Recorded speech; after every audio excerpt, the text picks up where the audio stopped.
Hello and welcome to the Football Revolution. I'm your host, Gio. It's great to have your company. Some great football, brilliant goals, new signings trying to impress, and questionable officiating.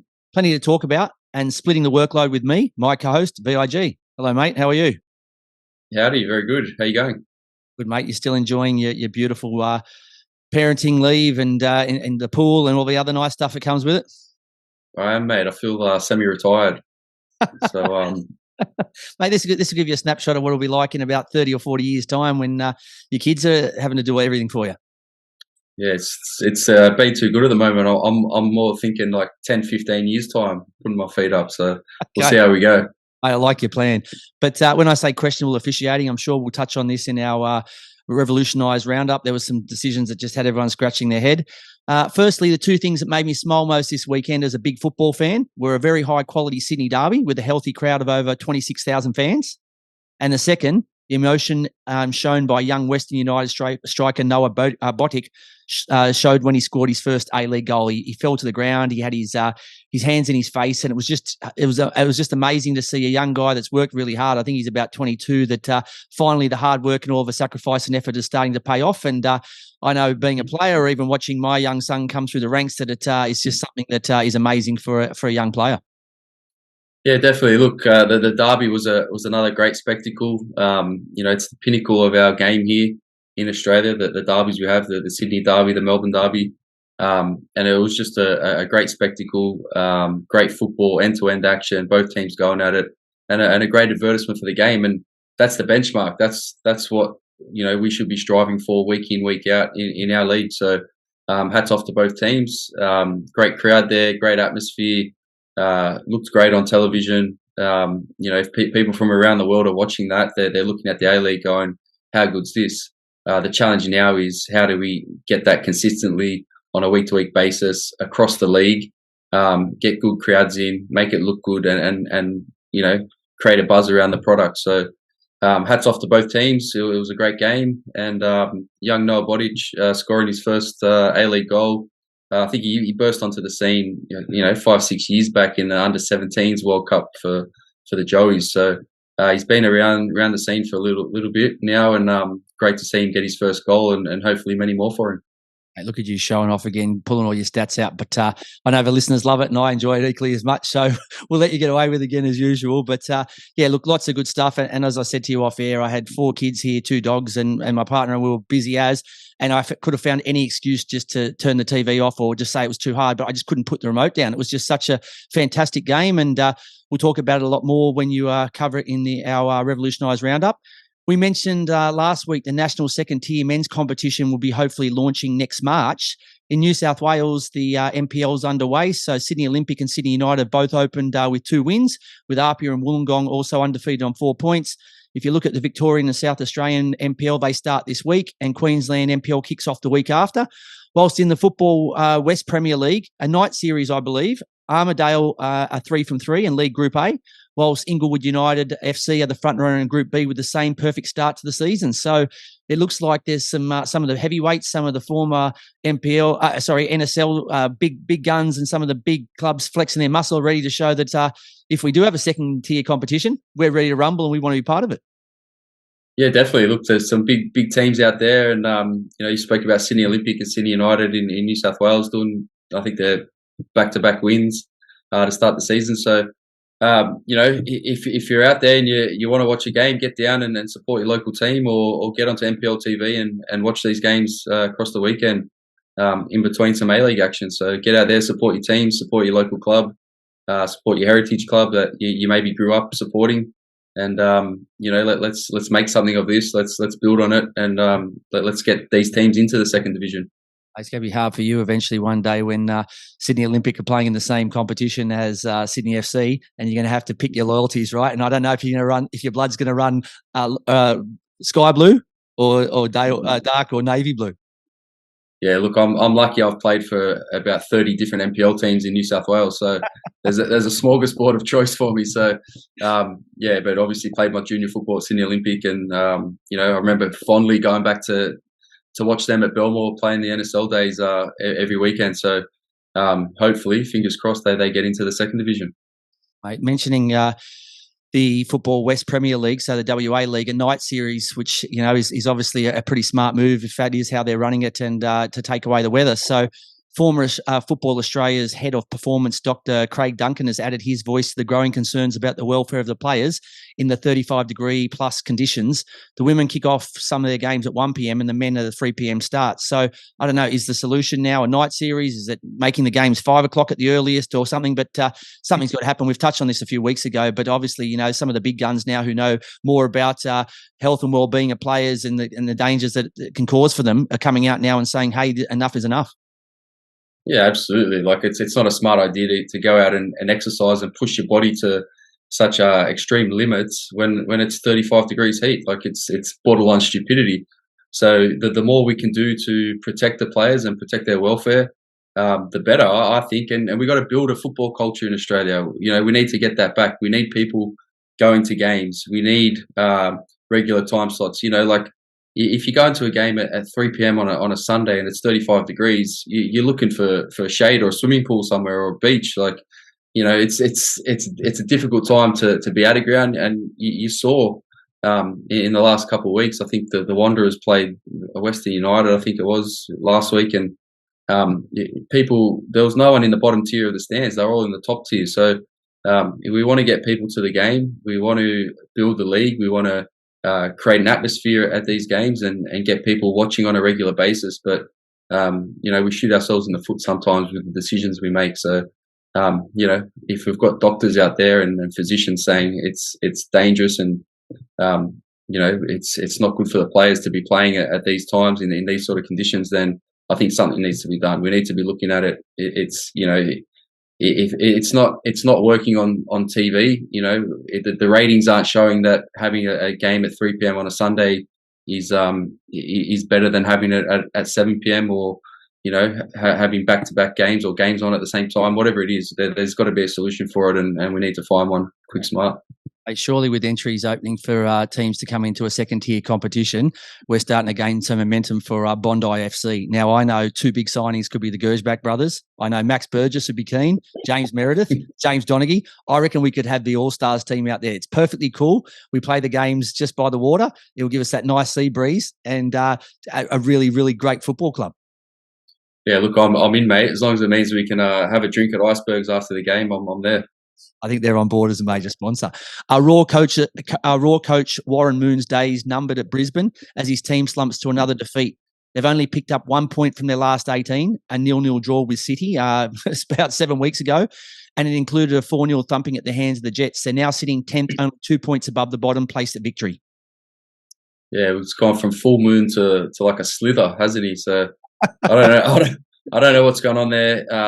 That they were building so nicely, pre Christmas and leading into the new year. So it's disappointing to see them drop off in form. They've had a few changes. Charlie Austin's left. They've brought in a few players. So I know it takes time to gel, but it's not looking too good for Warren Moon at the moment. Yeah, look, let's see. Hopefully he can hang in there, but. We love to see Aussies doing well, even at my own expense. Harry Suter with a solid game and an assist as Leicester whacked my team Tottenham 4-1. Connor Metcalf was the hero, scoring the winner as FC St. Pauli won 1-0 to FCK. Probably what they were thinking as he slotted the winner. And Riley McGree grabbing a 90th minute goal as Middlesbrough easily accounted for Cardiff City 3-0. Kaiserslautern, I think is the FCK. But yeah, look, great to see the Aussies doing well overseas. Riley McGree scoring, Harry Suter having Harry Kane in his pocket, and like you said, Connor Metcalf with the winner as well. Stop grinning. On the topic of our national sides, the Matildas are back home as they ramp up preparations for the World Cup. The Cup of Nations kicks off on Thursday. Our ladies will play 3 games in 7 days against the Czech Republic, Spain and Jamaica. All players battling to secure a place in the team. Yeah, big test for them. Spain's going to be a massive test. They're a great side. They're probably one of the favourites to actually win the World Cup. So big test for the girls, and they've all got to stake their claim for a spot in the final squad. And PL news quickly, Arsenal starting to get the wobbles, sharing a point with Brentford. The Bees' goal was controversial, but after now losing to Everton, are they starting to come back to the rest of the pack? Marcus Rashford's sensational form continues with his 12th goal of the campaign, putting them in a strong position to challenge for a top 2 finish. Desperate Southampton sacked coach Nathan Jones with the club 4 points away, with the club 4 points away from safety. And some Man United and Leeds fans need to have a good hard look at themselves after vulgar chants relating to previous tragic events that have affected both clubs. Oh yeah, look, the fans. Oh, God, I don't know what's going on there, but yeah, it's just borderline stupidity and not needed in the game. Arsenal, yeah, maybe they do have the wobbles a little bit. Another draw, dropped another 2 points. Look, it's going to be hard to chase them down, but the form United are in. I think City have got a game in hand as well. City have got Arsenal this week, so that's a 6 point. It is. It's massive. Yeah, that's a 6 point game. So anything can happen there, and it might open the title race back up again, and there could be 3 teams going for it or 2 teams. So I'm looking forward to that game this weekend. That's a huge game in deciding the Premier League title this year. Real Madrid defeat a brave Al Hilal 5-3 to claim another Club World Cup. Fuct or Fiction returns after a long stint on the sidelines, but we've added a cool twist, and this will test our VIG stats man, the human football encyclopedia. I'm coming up with any games I can to try and rule your undisputed reign of supremacy. Yeah, I hope I'm not fucked. I hope you are fucked. We wrap up match day 14 of the ALeague women's competition. Revolutionised Round-Up of the men's weekend fixtures. And is there anything I didn't see? VIG. Well, look, I was going to mention Harry Suter and Leicester getting the win over your boys Spurs. I'm not sure if you watched it. You might have turned it off after at half time or something. But yeah, that was my mention that you might, or you may have not watched it and seen the score and not watched the highlights. I don't know, but yeah, huge win for Leicester, and great to see Harry Suter doing well, and Brendan Rodgers was singing his praises after the game as well. So lovely to see. Mate, I'm a good winner and a good loser, and fortunately, as well as City did on the weekend, as well as their Manchester neighbours, Man United. Arsenal fell over, Newcastle fell over. I think Brighton fall over. They dropped points as well. So the other teams around us also did us a favour and kept us still in the hunt. So while we could have capitalised, we didn't. But we're probably in the same position as we were before the start of the weekend. Moving into our ALeague women's wrap. So a quick snapshot of the weekend's games. So first season success story, Western United make it a derby double delight against City with an 86th minute Sydney Cummings penalty, giving her team a tough win and a 5-point lead at the top of the table. Raw hosted the victory and were able to quickly equalise after Melbourne star Alex Chidiak's opening goal from the spot, but the game ended in a draw as neither team was able to break the deadlock. Canberra United backed up last week's solid win with a 2-1 victory at home against the high-flying Sydney. The result continues to restore their self-belief and temporarily halts the Sky Blues' push to catch the leaders. I'm glad we didn't mock them. They're starting to find the form that we were talking about 3 weeks ago. A first half Sophie Harding header was enough to hand the Wanderers their 4th home win of the season and leaving the much improved Wellington Phoenix to return home with nothing. And the final game at Macedonia Park, Perth crushes the Jets 4-0 to indicate that a change in coach is not all that Newcastle needs. Glory striker Sarah Mackenzie Hinson with a brace and with games in hand, a chance to close in on a final spot.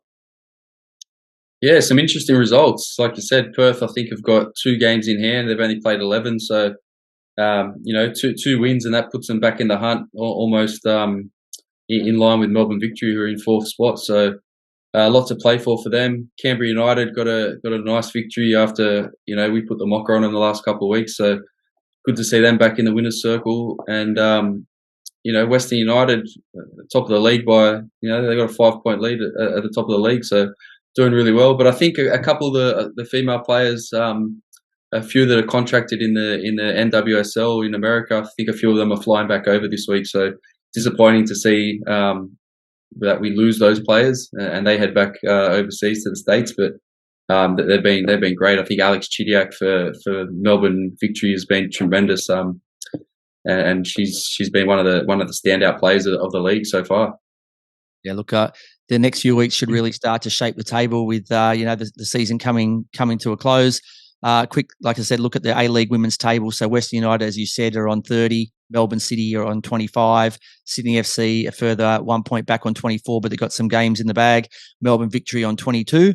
and then Canberra United in 5th on 17 and Brisbane Roar on 16. So, plenty to play for in the coming weeks. My weekly wrap has been replaced by a shout-out dedicating a weekly song to a team or a player for their good or bad performance.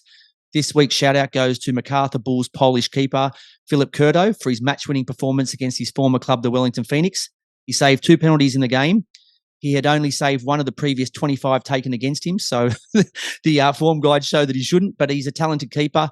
It hasn't been the easiest of seasons. Only Western United have conceded more goals, and they've changed their coaches. So hopefully this is a start of good things to come. And the song we'll send to you is Oasis's classic track, Wonderwall. Be the one that saves me.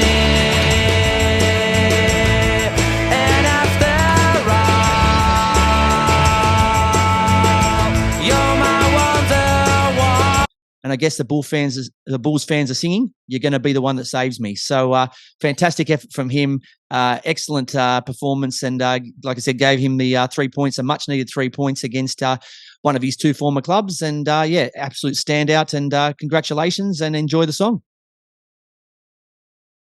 Well, I thought you were waiting for me to sing a few lines there. What's going on? And I thought that you definitely know this one. Most people, if you don't know this, I don't know what rock you've been hiding under if you don't know Wonderwall. But like or dislike the Gallagher brothers, this is a fantastic classic track, and definitely well deserved by Philip Curto. Definitely is. I'm a United fan, so I'm not allowed to sing it at all. Okay. ALeague men's table, let's have a look. Melbourne City on 34 with an extra game in hand. Central Coast in second on 26. Also on 26 and third is Adelaide United. 2 points further back, the Wanderers on 24, Sydney FC on 23, and Wellington Phoenix rounding out the top 6 with 21. Good wins for the Mariners. Adelaide and Sydney FC helped them to move up the table. The Wanderers slip back, and 3 points for the Jets and Bulls puts pressure on the 6th place Phoenix, who is only ahead on goal difference. So let's get into our Revolutionised Round-Up. We select a match of a day each, as well as a mini review for the other remaining 4 games. For the listeners, you know the drill. We give the score for the match of the day, the goal scorers, the players of the game, the turning point, and what we would have changed, Coach Gio or VIG. The opening game of the round was Friday night's game between the Brisbane Roar and the Central Coast Mariners. The final score was 2-1 to the away team, the Central Coast Mariners. Central Coast with an important away win, their 3rd of the campaign, taking them back into 2nd spot. Both sides were gifted and converted pretty soft penalties, so it was Marco Tullio's goal that separated the teams.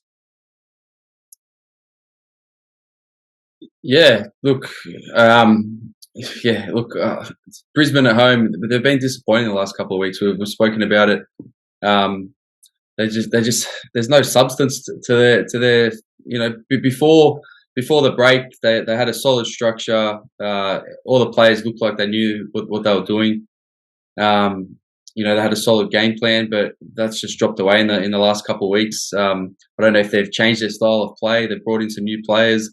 It's taken a bit of time for them to adapt, but they just haven't looked as solid as before, and it's hard to break down. So a little bit disappointing, but good to see Central Coast back in the winner's circle.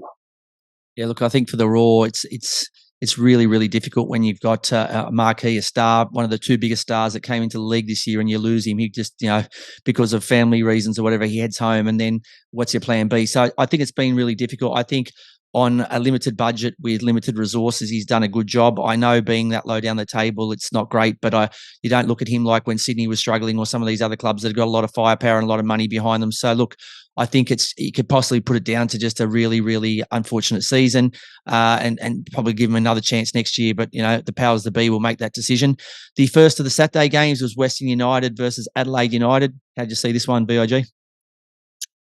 Yeah, look, lots of talking points in this one. Final score was 3-2 to Adelaide United. Western United they got out of the blocks early. They went 2-0 up with goals either side of the break to Bodic and Prijovic. Bodic with his first goal in the A-League.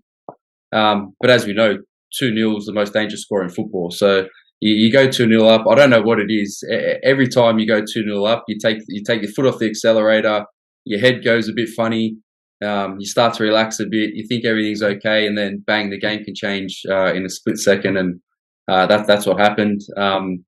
Iran Kunda came on. He was subbed on, and he could easily have been sent off for a challenge on James Charisi after already picking up a yellow card for a challenge on Connor O'Toole. So we saw after the game, the United players, Aloisi, he was furious about that decision that Aaron Kunda didn't get sent off, and then he plays a key part in getting Adelaide back into the game. They get it back to 2-2, and then they get a contentious penalty. For me, I thought it was pretty soft. The players running away from goal, but we've seen them given time and time again as well. So Goodwin steps up to convert, and it's game over from there. So for Western United, disappointing after going 2-0 up at home. It's just a bad result for them, I think. Yeah, look, I don't know. Irakunda stays on, stays off, and that could have changed the game. As you said, they were trailing 3-1 at the time, and a second yellow would leave them with him in the showers and Adelaide down to 10 men. At the end of the day, though, good decisions, bad decisions. You've got to play the whistle right. You're still up 3-1. You should still be able to, be able to shut a game out, especially with the experience. Like we say, okay, they have an older squad with the experience. You should at least know how to shut a game down. They didn't do this, so I understand Aloisi's disappointed and upset and annoyed, but unfortunately for him, that's the way it went. So Adelaide fight back and take all 3 points. Moving into the second of the Saturday games, it was a fierce Sydney derby between Western Sydney Wanderers and Sydney FC. Can't wait to hear what you thought about this one. Ooh, what a game! What a game! Unfortunately, I didn't get to watch it live, so I had to watch it back on Sunday morning. I was playing myself on Saturday night, so this is not a surprise, though, because you actually backed against your team this week. So you actually said you liked the Wanderers against your team. So I was actually shocked. So I'm not surprised you didn't watch the game live. I did a bit of reverse psychology, I think. So okay. Yeah. No, look. Both teams, they really went at it. Final score was 1-0 to Sydney. Goal scorer was Max Burgess. He was my player of the match. Absolute banger of a goal. We know he's capable of doing this. We've been talking about this for, I feel like, the last 2-3 years, since he was at Wellington and then he went to Western United, and he's come to Sydney. He's shown patches and glimpses of what he can do. My challenge for him now is he needs to do that on a consistent basis, week in, week out. We were saying at the start of the year that he needs to be starting and playing each week, because he's a magician on the ball. He's got pillows for feet. He's lovely to watch, and he can score goals as well when put in goal scoring situations. So, and he can create as well. He was off balance, right? You see that basically he takes 3 or 4 steps to his left when after he struck the ball, and he basically has to take a little bit of time to land. So he's off balance. So for him to strike a ball like that off balance, just to show his technique is flawless. It's fantastic. Yeah, look, he grew up playing football in Spain, so we know technically he's a very gifted player, and he can do things like that. But he's so comfortable. He's a player that's so comfortable with the ball at his feet. And he loves receiving the ball in tight situations. He loves dancing around players. He did it in the NPL here for years. So great to see him, playing well. But like I said, my challenge for him is to do that on a consistent basis, be the match winner on a consistent basis. And for me, there's no reason why he can't go overseas, and there's no reason why he can't play for the Socceroos. That's my personal opinion. I think he's that good a player and he's that talented, but he just needs to, one, believe it himself, and also just do it week in, week out on a consistent basis.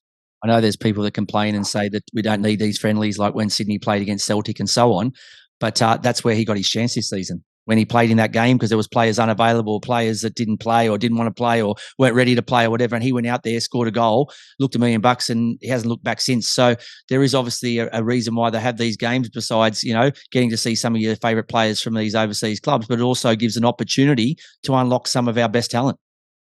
Yeah, 100%, and he took his chance, and he probably gained a bit of confidence from that match as well, and he's carried that into the second half of the season. So great to see. The turning point for me in the match, turning point was the Marcelo injury. 21 minutes into the game, you lose your captain, your enforcer at the back. You're already 1-0 down, and from then, it's a big mountain to climb for the Wanderers. And I think it was Beedling who came on. I thought he did a great job as well, and they continued to play football, the Wanderers, even when Nkabodo got sent off as well. They still continued to play football, and they challenged Sydney FC. They had Sydney FC on the ropes there for a little bit.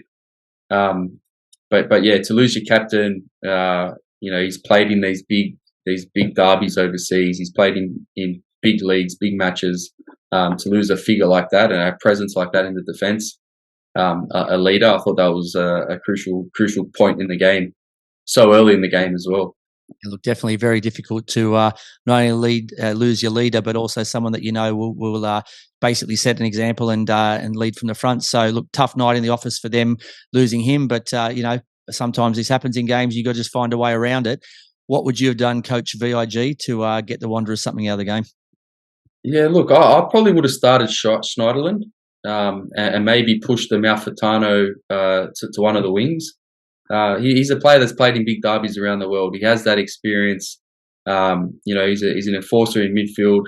And then to compound that, obviously, when Marcelo comes off, you lose a presence. So maybe even if you don't start him, maybe you sub him on at half time or put him on a bit earlier once you have that injury at the back as well. So for me, I would have started him.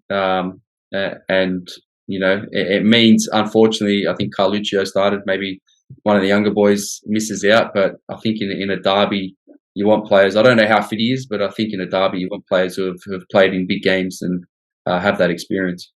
I think, mate, you're 100% spot on. That's what I would have done as well. I think that, okay, he's had one sort of, cameo off the bench under his belt. He may not be 100% fit, but if he got into the game with his experience, he could have paced himself. And then if you have to pull him off after 60 or 70 minutes, hopefully job's done. I think also you've started Ninkovic on the bench too, which is another guy with great experience. So you've gone with young guys. I wouldn't risk that in a derby. Give him some game time in just a normal game against the Jets or Western United, but I wouldn't be starting him in a derby where everyone was pumped up, after the first game where the Wanderers got bragging rights. I think there was a lot on the line here, with everything, the derby, with, a history between Koreka and Rudon and Sydney starting to find a bit of form and Wanderers wanting to prove that they are the real deal this year. There was so much to risk. And so to not put in a big name player or a big experienced players, probably backfired for them. But a couple of quick questions for you. Did the better team on the night lose the game? Oh, that's a tough question. Yes or no? Real simple answer. I actually thought the Wanderers were probably the better team when they went down to 10 men. I thought Sydney in the first half, controlled the game, and then they had their chances as well. So, look, that's a tough question. Look, I think the Wanderers were good, but I still think Sydney deserved to win the game. So I'll say no. Okay, Sydney was just more clinical in my eyes. We mentioned Wanderers needed a weapon up top in the window before it slammed shut. Is that all that they were missing, in your opinion, on Saturday night? Yeah, potentially. I think, look, the injury to Marcelo was huge. I think that was a massive turning point in the game. But do they have a poacher? Do they have a guy that just knows whether he's in good form, bad form, whether the team's going well? Do they have a guy that just has a nose for goal and just seems to find the back of the net on a regular basis? Answer for me, no. No, they don't. They don't. That's plain and simple. They don't have a player that's going to score 10, 15, 20 goals a season. So, I think look at Perth, you've got David Williams scoring every week. You've got the likes of ALeague. You've got the likes of McLaren. You've got the likes of Prijovic when he's 100%. You've got guys like that who are scoring on a regular basis. They don't have one of those guys. They've got good players. Brandon Bandello looked really good the other day, but is he a guy that's going to get you 25 for the year or 20 or 15? No, he's not. Yeah, no, he's not an out-and-out striker. And I think the Wanderers, I can't remember the last time the Wanderers actually had a striker that's 15, 20 goal a season striker. So they've been missing that for a long time now. So it's something they need to go out and they need to actively recruit, and they need to bring in players that can do that job. Okay, moving on to the last of the Saturday games. It was the Perth Glory versus Melbourne City. The final score here was 4-2 to the away team and the front runners of the men's A-League, Melbourne City. The goals were Jordan Boss in the 16th minute with a fantastic strike, Clisby equaling the game up in the 25th minute, Bellon Barisha from the penalty spot in the 62nd, giving City the league. Then 10 men, Perth equalising through David Williams in the 71st. Matthew Leckie continuing his stellar goal-scoring season, scoring in the 76th to give them a 3-2 lead. And then Florin Berengay getting another goal in the 92nd minute to give them their 4-2 win. For me, the player of the match was the 90 minutes of pure excellence from Socceroos City midfielder Matt Leckie, the stunning scissor kick and the assist for Berengay, plus many more raids he initiated against the Glory.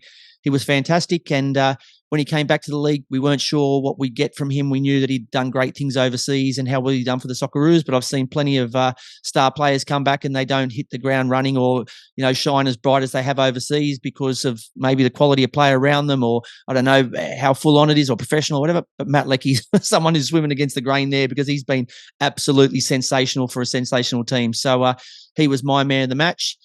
The turning point for me was obviously the red card in the 60th minute with the game tied at 1-1, Latchman's dismissal, reducing the home team to 10 men, and it also allowed City to take the lead from the resulting spot kick, and I think that ruined any chance Perth had of keeping their unbelievably undefeated record at Macedonia Stadium. And for me, what would I have done? What would Coach Gio have done to try and get something out of the game for Perth Glory? I don't think you could have asked much more of Zakovic's troops. They were gutsy in defeat and they grow an extra leg when playing in front of their fans at home. They even equalised with 10 men, but the punch from Cook, which allowed Leckie's acrobatics to steal the lead back, should have been cleared. And then the fourth goal was just they were pushing for another goal and ran out of gas. So I think at 2-2, after they got that massive lift from in-form David Williams scoring a great header after a fantastic ball being whipped in, I think that's where they could have basically gone at City here and stolen something, but that punch just wasn't good enough. He's come out in a crowded group of players. He didn't get full fists on it. He's only punched the ball a few metres, and then, most players there may have tried to do something stupid, bring it down or volleyed or something, and Leckie's done this fantastic scissor kick, which has given him a lead, but I just think the keeper, who's been doing well this year, should have done better. So for me, I couldn't have asked the boys to do any more if I was the coach of Glory. I've been very proud of them, but a mistake from a goalkeeper was what cost them potentially taking a point or even more out of the game.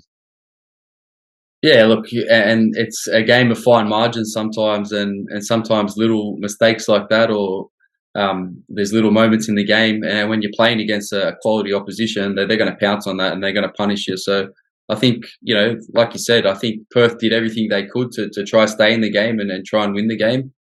But I think they just got outclassed in the end by a City side who we've been talking about this City side for the last couple of years now. It's probably one of the best we've seen in this league ever. So, they're week in, week out. They're so difficult to beat. They've got goal scorers from pretty much every angle, left side, right side, up top. You got left back scoring absolute worldies. Great goal from Boss. So they're just a threat from almost every position on the field, and they're so hard to defend against. And I think the Glory players will take a lot out of this. I think they'll learn a lot from playing a match like this. But at the end of the day, City were just too good. Yeah, you have a look at the score sheet, right? They've scored 4 goals. No McLaren.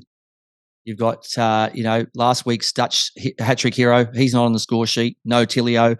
And none of these guys are even scoring and still get 4 goals. So it goes to show that they are a very scary proposition. And, Berisha with his first A-League goal and young Boz chipping in. Berengay's starting to get back to full fitness. So he's going to feature a lot in their push for double silverware this year. So, very scary signs from Melbourne City.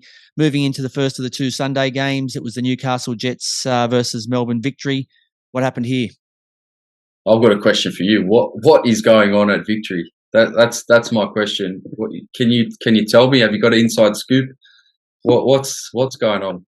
Oh, look, I don't know what's going on at Victory, but Jack Duncan was fantastic between the sticks, but his challenge on Kamau was a penalty, right? So I don't know if that makes it 2-2. I don't know if that makes it. They said it was offside. Then when you watch it back, there was no way in the world, even if you gave him a half a metre of generous half a metre there to say, hey, if he's within a half a metre, we'll give him offside. He wasn't offside.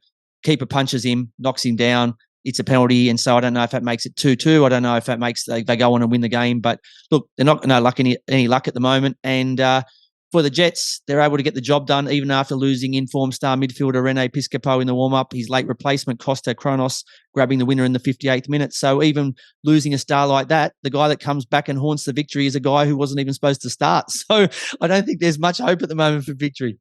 Yeah, look, I was devastated when I saw in the pre-game. I think Big Royo broke the news in the pre-game that Piscopo had picked up an injury in the warm-up. So to see Costa Grozos come on and start the match, and he was the match winner in the end after Velupale had got it back to 1-1. Mikkel Tadze with a penalty to make it 1-0. Velupale 1-1, and then Grozos with a match winner in a really nicely taken set piece where they've sort of cut the ball to him on the edge of the box, and he's turned and shot. So lovely finish for the winner. But I don't know where to for the victory from here. They're sitting at the bottom of the league.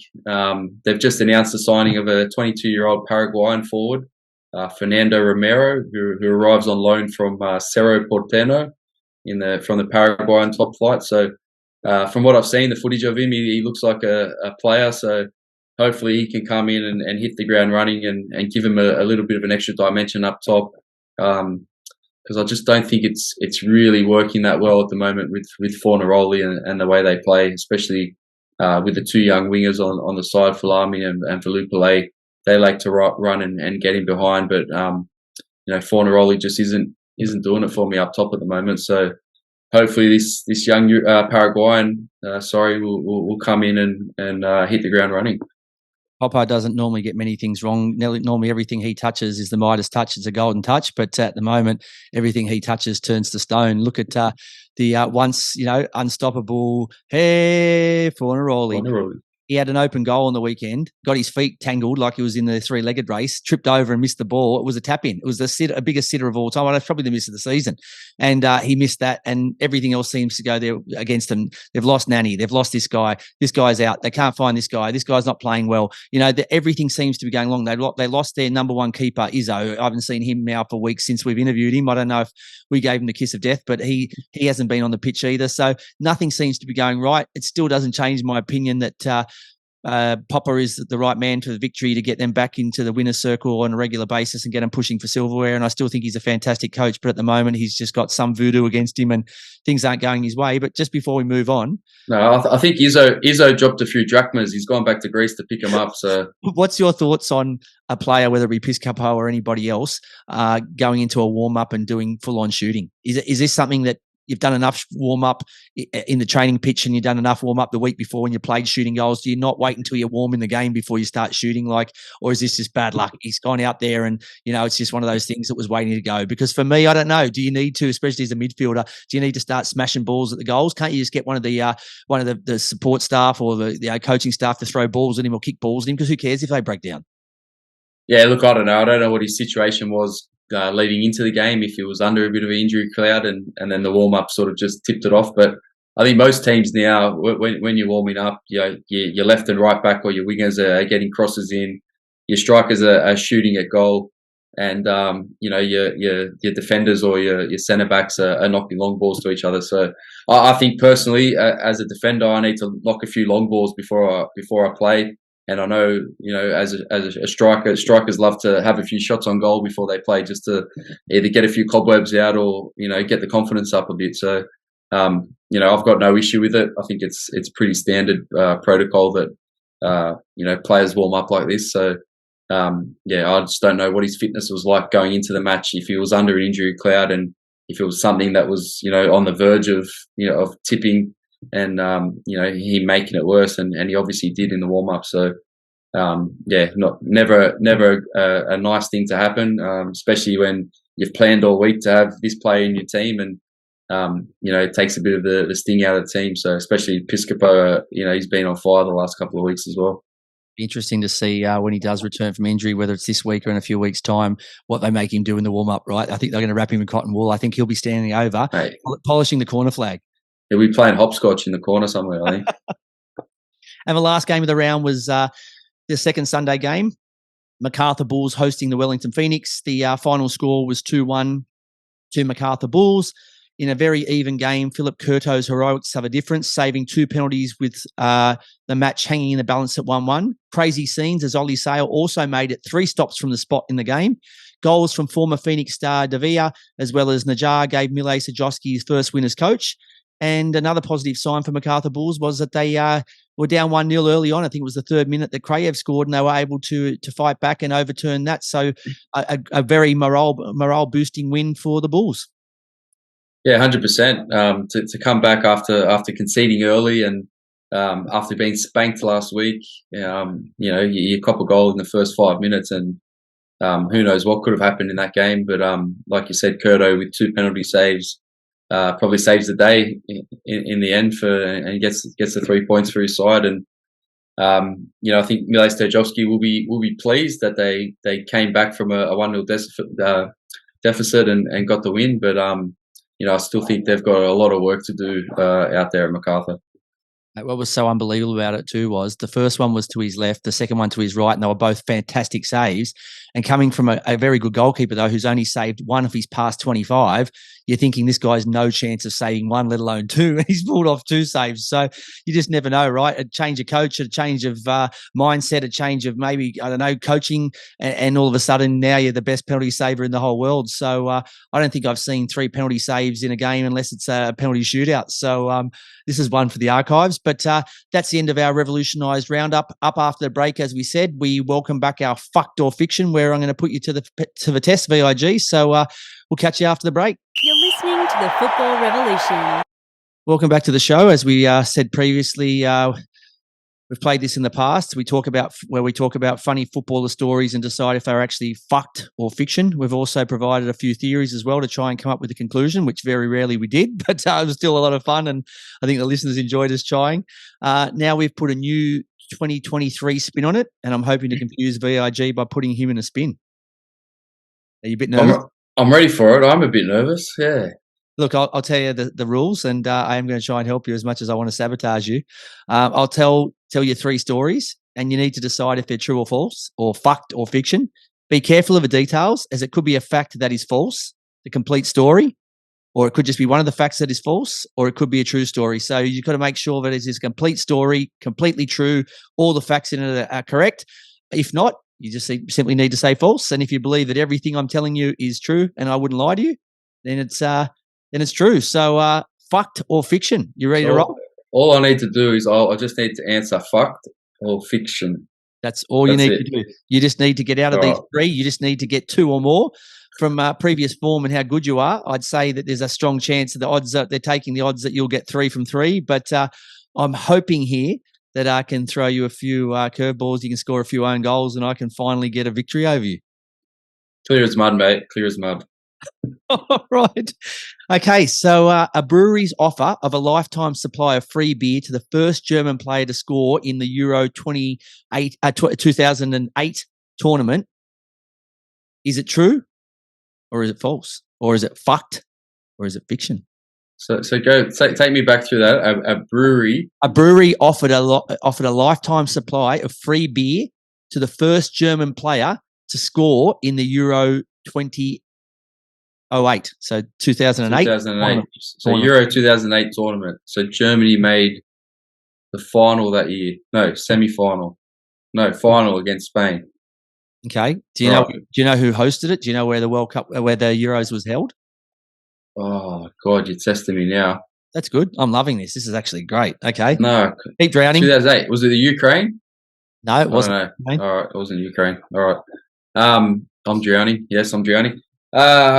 This sounds very German to me. Like, offering free beer for the first goal scorer at a major football tournament. So I think I'm going to have to go fucked. Mate, I'm really sad to tell you this, but the first one is fiction. So it was actually an Austrian player that was offered the beer, and using the beer as an incentive didn't really have the desired result, as they only scored 1 goal, a 93rd minute penalty. So I guess the scorer, Avika Vastic, is still enjoying bevies as a result of his win. Now, he doesn't care that they didn't progress. He's got lifetime supply of beer, mate. So every single time now he has anything on, whether he watches the World Cup, he watches, I don't know, the Austrian League, the Bundesliga, whatever he watches, he can just ring his mates up and say, come over. What should we bring? No, nothing. I've got beers just coming out of every crack you can imagine. So he's got, I don't know who the beer company was. That might be a bit of homework for you or I, or maybe if one of the listeners can send us in and say if they can work out who's been supplying Vastic with a lifetime supply of beer. But it's possibly the most rewarding of his 14 international goals. So he scored 14, but this one was the never-ending gift that gave him unlimited beer. I bet he's got a few more friends now that he scored that goal. Yeah, he does. And I'm just glad that you didn't actually get that the hosts of the 2008 tournament was Austria and Switzerland. So I knew if you'd worked that out, I'd be in massive trouble. So I'm super glad that you guessed Ukraine because I thought it did sound, I chose Germany because I thought it sounded realistic. I thought it sounded like it would get you caught offside, and it did. Now, tell me, what would they need to bribe you to score VIG? Is there something that they could throw at you to say, hey, whether it be now at your new club, Bankstown United, or when you were back in your playing days in one of the NPL clubs, or even if it was an overseas move, what would they need to throw at you to get you to be able to step up and make sure you did everything you could to score a goal? Oh, pretty much anything. I don't score many goals. I don't score many goals. A lifetime supply of beer would be pretty handy. Any particular beer? What about Sydney Beer Co? Or what's your beer of choice? I love a bit of Sydney Beer Co, but I love Asahi's at the moment. So if you threw me a couple cases of Asahi, a lifetime supply, I'd be right up there. I think I'll be sniffing in and around the box, trying to get myself on the score sheet, probably out of position. So, something like that would go well. I don't know, maybe like some sort of food supply. Food's the way to my heart. So I don't know. I can't think off the top of my head exactly what, but any type of lifetime food or beverage supply would get me going, I think. It's surprising though. Like I said, I've returned from Japan. I never had one Asahi while I was over there. It always seemed to just want to load me up with this highball. So I was mesmerised by the little ball that they have in the middle of the drink spinning around, and I think that was sort of like when they have the watch and they in front of you, you're getting sleepy. I think they just wanted me to keep buying, so I just kept opening my wallet and chucking my money at them. But all right, moving on to the second one. So you need this one to stay alive, otherwise this will be the quickest over and out that you've ever done. So former Italian and Manchester City star Mario Balotelli is often in trouble. Or in the headlines for the wrong reasons. However, on this occasion, he showed he has a big heart. A young fan asked for an autograph after training, and Super Mario wanted to know why the youngster was not in class when he revealed he was being bullied. So he was avoiding school. That was too much for the striker to hear. He immediately drove the boy and his mother to the school in question to give the bully a red card. Is this true or false? Or is it fucked or fiction? I feel like I've heard this story before. And I feel like this is something Balotelli would do. Classic Balotelli move. He's always pinned as the bad boy, but in this instance, he's a good guy. So I'm going to go with Fuct. You would be correct. It is Fuct. He demanded to see the headmaster and acted as a mediator with the two boys to resolve their differences. Balotelli feels very strong about bullying and had no hesitation in jumping in to fix the issue. So thankfully, he wasn't asked to put a bib on before entering the school. Otherwise, he wouldn't have been as effective as he was. But all jokes aside, an amazing act of humanity from the possibly misunderstood star. Yeah, definitely. Look, amazing. He's obviously got that softer side to him, but sometimes he can lose his cool and lose his tempo. We saw he's argued with referees, with players, with coaches, with a training bib as well. So, he's been caught up in a lot of mischief, but at the same time, he does have that softer side to him. Who would have thought, though, that a guy like that, who's just always so difficult to get along with, would be the mediator in two boys having a situation where one student is picking on the other student? Like, honestly, it just blows your mind. And like I said, I thought you must have thought this smelled of a little bit of BS because of the fact of how much trouble he's always in and how he's always doing the wrong thing, not the right thing. But goes to show, mate, you're a man with a big heart too, because you knew this was dead set fucked. I did. It was fucked, and hats off to him for going out of his way to do something like this, because we know bullying in schools it's a prevalent thing, and he probably copped his fair share growing up as well. So him being able to learn from that and take that back to hopefully he's ended the bullying against this young kid, and the kid that was doing it has hopefully learned a lesson as well. So. Great to see, and sometimes we criticize him for not being a role model, but goes to show this time he's had his smarts and his wits about him, and he's done something out of his heart. And moving into the decider, which I'm hoping you'll get wrong, and I'll end up winning this 2-1 and you'll be fucked. But former West Ham youth player and Chelsea captain, and Chelsea captain's family are lifelong fans of the Hammers. So I'm talking about here John Terry. So his father was really annoyed when he chose to sign with Chelsea and the deal was done. And as a result, the proof is a picture doing the rounds of the former England international celebrating a goal in front of the opposition West Ham fans, which triggered his dad and uncle to return obscene gestures to him, and they were screaming abuse.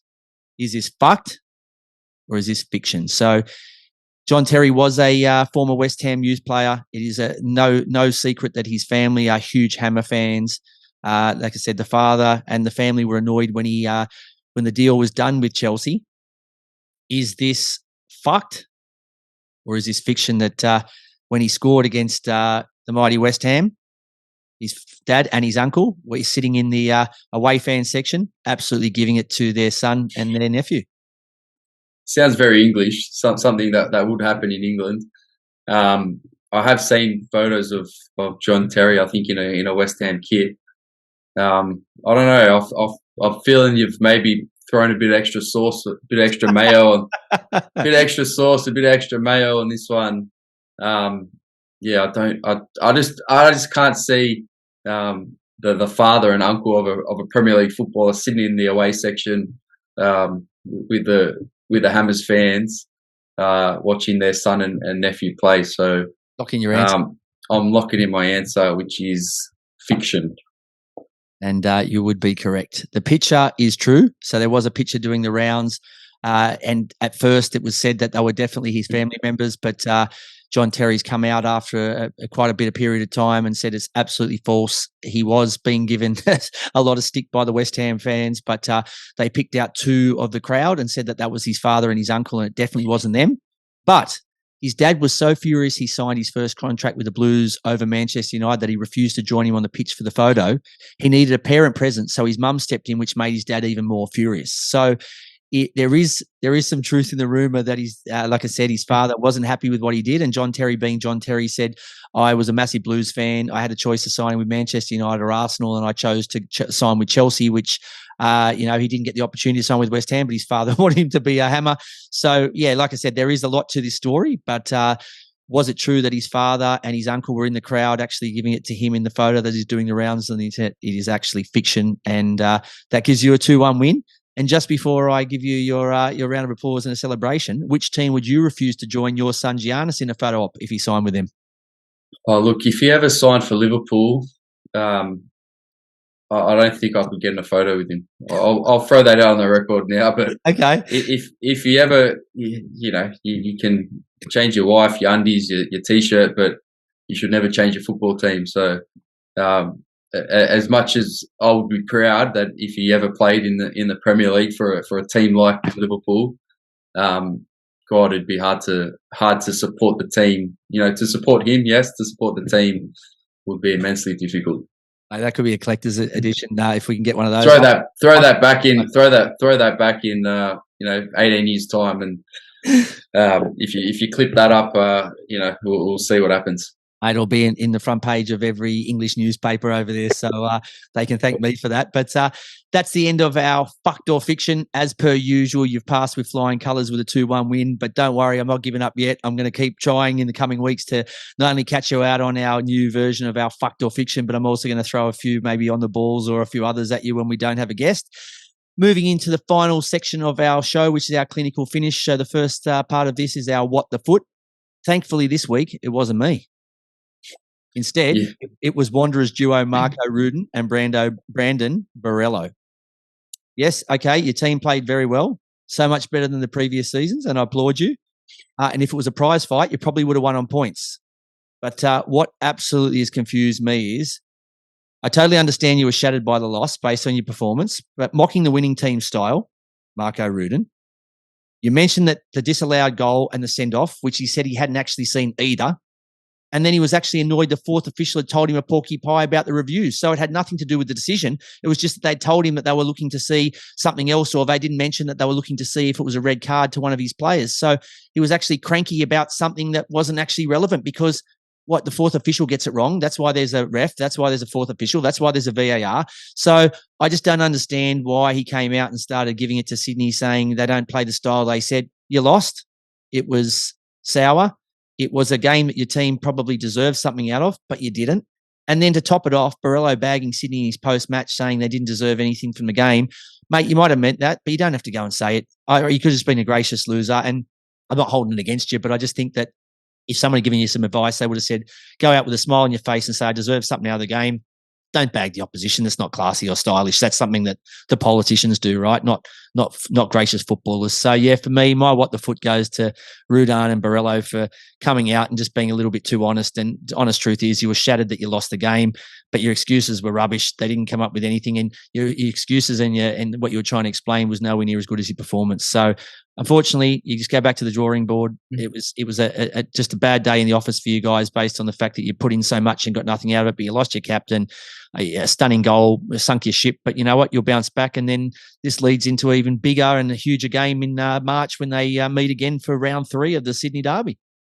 Yeah, round 3 is looking pretty juicy. But I think Rudan it seemed to be that he stepped in some dog shit in his white shoes and was saying was just saying to Corica, mate, how do you keep your shoes so bloody clean? Like, what's going on? They were going back and forth, but yeah, it leaves a little bit of a bitter taste, after such a good football match. And like you said, sometimes you need to be just gracious in defeat. I understand Borrello being frustrated at the way Sydney played and Western Sydney not getting something out of the game, but you go 1-0 up in a derby, and sometimes you're on the back foot and you have to defend and you have to scrap and do anything you can to try and win a game. That's what happens in football. And sometimes when you score a goal, your game plan it wavers a bit, and it's hard to keep that momentum. And obviously Western Sydney kept coming at him even with 10 men.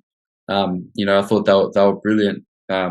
Yes, they were good, but at the end of the day, the scoreline was 1-0 and Sydney won the football match. So, like you said, be a little bit gracious. And yeah, but I can understand in the heat of the moment in a derby, the frustration and the boil over. Yeah, look, I expected that, okay, he was cranky on the pitch, and when he got off it, I thought things would settle down a bit. He would have thought about it. He would have maybe looked at those 2 incidents and then come in and been a bit cooler. But I knew he was still cooking when he said the comment about when they asked him what you said to Steve Corica, and he said, I told him, remember 3-4 years ago when I beat you 3-0 when I was coach of Wellington Phoenix, remember what it was like, how you weren't great? And it's like, why are you bringing up a game 3 or 4 years ago and then telling us that you won 3-0? Like, I don't understand this. So anyway, I just knew he was cooking with gas. Look, he was cooking more than Chef Gannon and Manu. Mate, he's done a fantastic job at the Wanderers this year, and I still reckon, like I said, they are in for a very good season. Whether they get silverware, that's still to be decided and unknown, but they definitely needed a striker. If they had that, I would have almost backed my house and car on them, but without that, they're still in the mix. But yeah, he takes out with Brandon Borrello our what the foot this week. Games to watch. Glory hoping to bounce back at home against the second-place Mariners. MacArthur welcomed the Jets. Both teams are on 21 points and sitting on the edge of the top 6, so a lot at stake. And third meets fourth when Adelaide tackled the Wanderers at Highmarsh, not to mention another Melbourne derby as Victory entertained City. So plenty of massive fixtures coming up this week and a lot of games that could determine the makeup of the top 6 when the season hits the end of the season. Yeah, who would have thought after, 15, 16 games, we're going into a Melbourne derby with City top of the league and Victory bottom of the league. So it's, crazy circumstances. Let's just hope the crowd behaves itself. We see, a spectacle and like I said, Victory need to win this game. They can't, lose again and be sitting anchored at the bottom of the league, for one of the biggest clubs in the country. For me, it's unacceptable, and it shouldn't be happening. So huge game for them.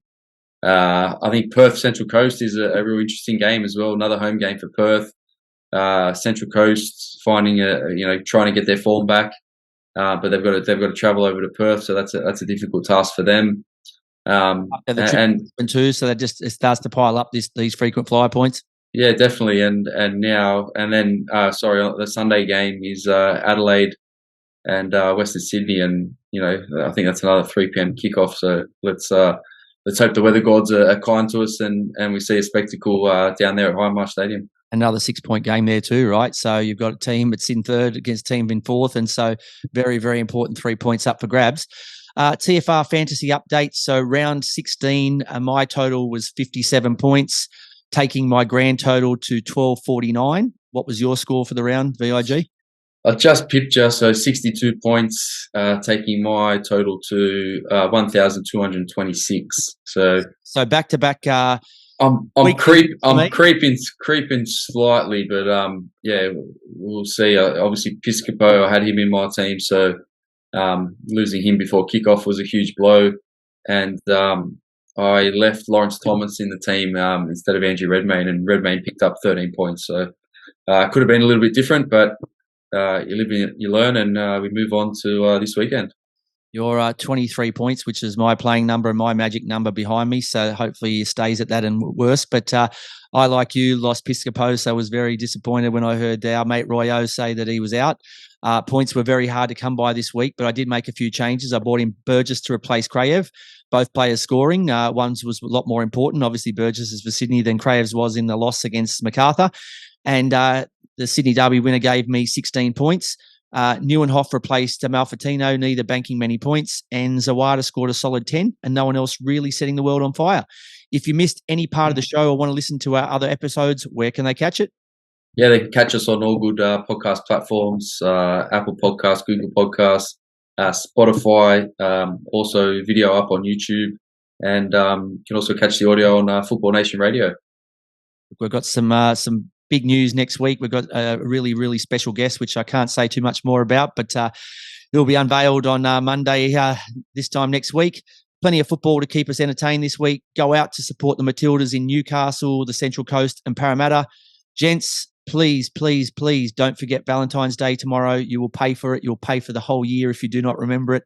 I always ask the guests, what do you like with anniversaries and special events, and they all tell me they're rubbish. So this is a message not only to them, but to remind myself and you, VIG, make sure you get some flowers, make sure you get a card, and make sure you do everything you need to do to put yourself in the good books for at least a week or two.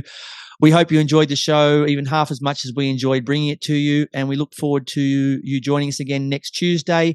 Until then, have a great week. Enjoy the Matildas, enjoy the games, enjoy Valentine's Day tomorrow. And until then, as we say, rise up and join the football revolution. We'll catch you then.